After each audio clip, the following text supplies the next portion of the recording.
Hola, buenas tardes, profesor. Mi nombre es Marco Antonio Rodríguez Rivera y esta tarde les voy a explicar un poco sobre el método de Meissner. Este método, pues, como sabemos, fue creado por la francesa Francoise Messiers, fisioterapeuta y profesora de anatomía, quien ya hace más de un siglo desarrolló esta técnica innovadora que sabemos hasta la actualidad la seguimos utilizando. Bueno, vamos a hablar un poco más sobre el método de Meissner. Es un método de fisioterapia aplicado por profesionales especializados en reeducación postural. Como nosotros lo sabemos, nuestro cuerpo va trabajando por cadenas musculares, no simplemente nos ponemos a trabajar una parte ya sea del músculo, del ligamento, del tendón, sino que vamos trabajando todas las partes, como en este caso lo que fue Meissner fue trabajando en ese tipo de zonas. Bueno, sí, le voy a seguir explicando un poquito más para que me vaya entendiendo cómo es que voy a hacer el método. Cuando los músculos se vuelven demasiado tensos, se acortan y pierden su elasticidad, provocando dolor y distorsiones corporales, pero los músculos no trabajan de manera aislada, sino dentro de cadenas musculares, como ya anteriormente le había yo comentado. De ahí es la importancia de un tratamiento global, o sea, general, o sea, tratando todo lo que lleva el músculo y los músculos que están cerca de él. Bueno, el método Meissner utiliza una serie de técnicas manuales, posturas y estiramientos para conseguir un reordenamiento para poder trabajar la musculatura y recuperar la funcionalidad.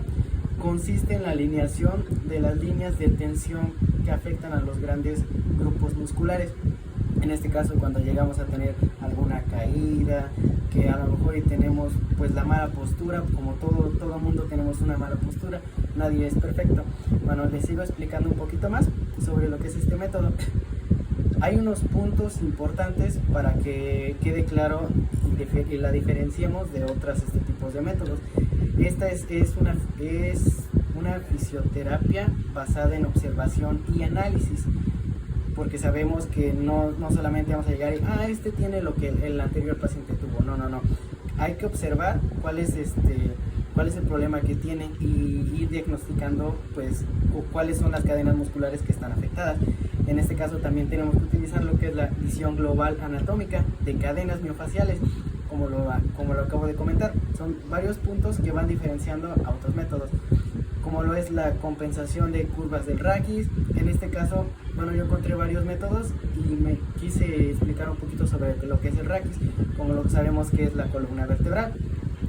Podemos tener alguna cifosis o alguna lordosis.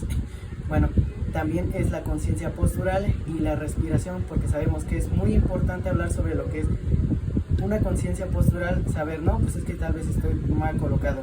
Uno se concientiza y dice, no, ya me voy alineando, pero no solo eso, también es la respiración. También como respiras va a hablar mucho de tu alineación de la columna. En este caso digo que voy a hablar sobre el método de Meissner a tratar una columna. Bueno, también es el reequilibrio de asimetrías. También es lo que es ejercicio terapéutico activo, como lo que le estoy diciendo.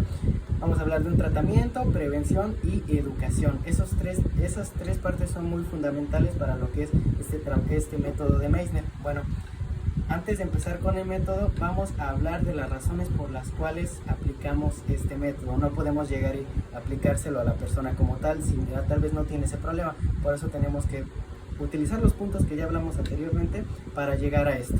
Bueno, ¿qué produce la alteración de las cadenas musculares? Las compensaciones o alteraciones de las cadenas musculares se producen por múltiples factores.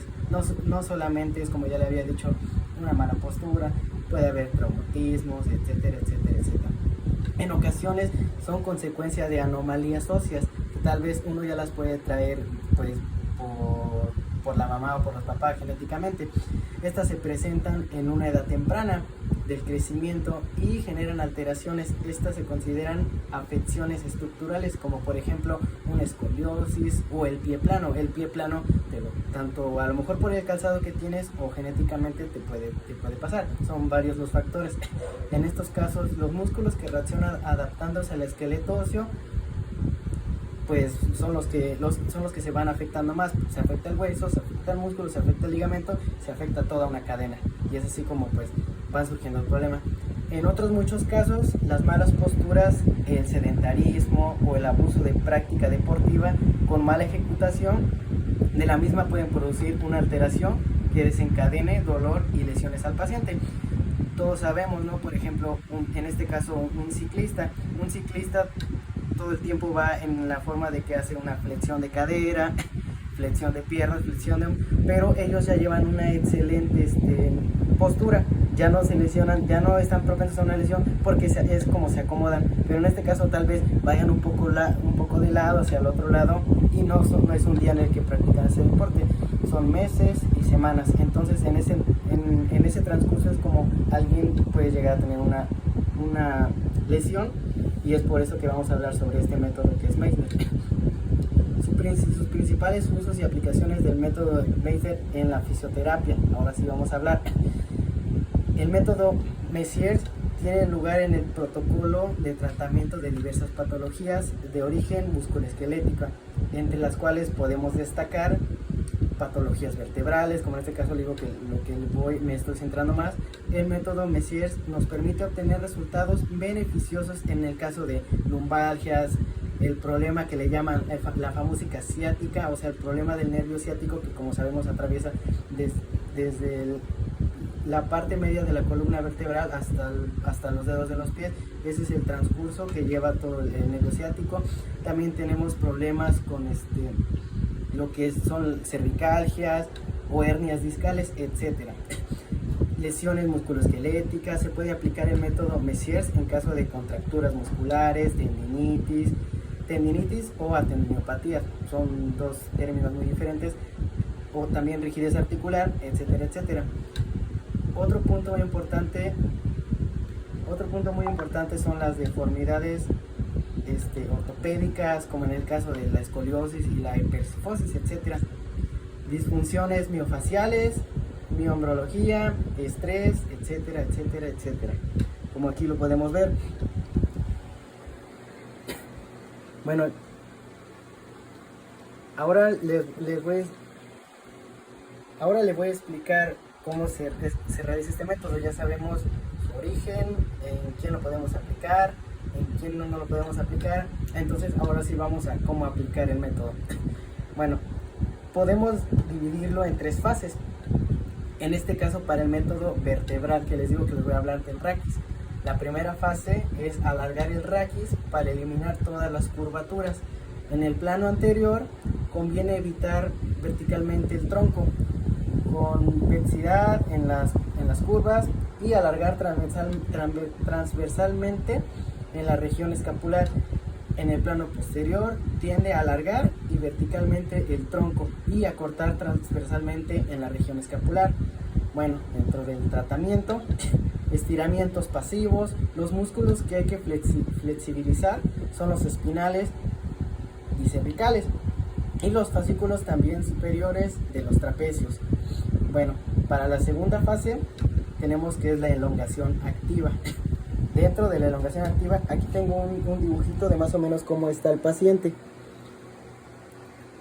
En la elongación activa, entrenar y acortar los músculos capaces de alargarse, precervicales, supra y sublioideos, abdominales, cuádriceps, flexores del pie, fascículos inferiores de los trapecios y los rotadores externos del brazo, glúteos, glúteo mayor, glúteo medio y glúteo menor. Bueno, para este tratamiento de todos esos músculos y esas cadenas musculares, todo se debe dirigir contra la rigidez de los músculos espinales, estirar el raquis, quitar el dolor y lograr flexibilidad. El ejercicio se basa en un solo movimiento. En este caso, aquí podemos ver al paciente que está alineando el raquis, bueno, a nivel está acostado. Entonces, la postura, sedente, largo, flexión dorsal de tobillos, como aquí lo pueden, bueno, más o menos lo puede ver, flexión de tobillos. Aquí lo que tenemos que hacer es la mano empuñada al lado. Consiste en luchar contra la retracción de los músculos posteriores, corregir el aumento de las curvas desterrar cualquier trabajo analítico y liberar el bloqueo de inspiratorio, que a veces uno por la mala postura ni siquiera puede respirar bien. Entonces en este método vamos a alinear a lo que es el paciente. Bueno, les voy a explicar un último método. Aquí se ve un poquito más la persona que está acostada y este ejercicio es de cúbito lateral, puede ser izquierdo o derecho, con el cojín con un cojín que sea duro, pero a la vez sea flexible. Esta se va a colocar debajo del tórax, las piernas van extendidas y el brazo izquierdo estirado bajo la cabeza, o sea, como aquí está el paciente. La otra mano por encima del hombro, o sea, de esta posición. En esta posición, inspirando profundamente, extendiendo el brazo derecho por encima de lo que es la cabeza, buscando tocar con la mano el punto más lejano. En este caso, como ya le expliqué, el paciente va a ir acostado, de lado, con una base aquí. Esto, supongamos que está acostado y está tratando de alinear lo que es todo el raquis, porque puede que el paciente venga hacia esta dirección un poco, por así decirlo, sus cadenas postulares no asimétricas, entonces eso le genera un dolor. Y este tipo de ejercicios va a hacer que alinee lo que es todo su raquis. Con una buena respiración, un buen trabajo de ejercicios, es como vamos a lograr que nuestro paciente vaya recuperando su movilidad sin que tenga dolor. Y esto fue el método de Messier. Gracias por su atención.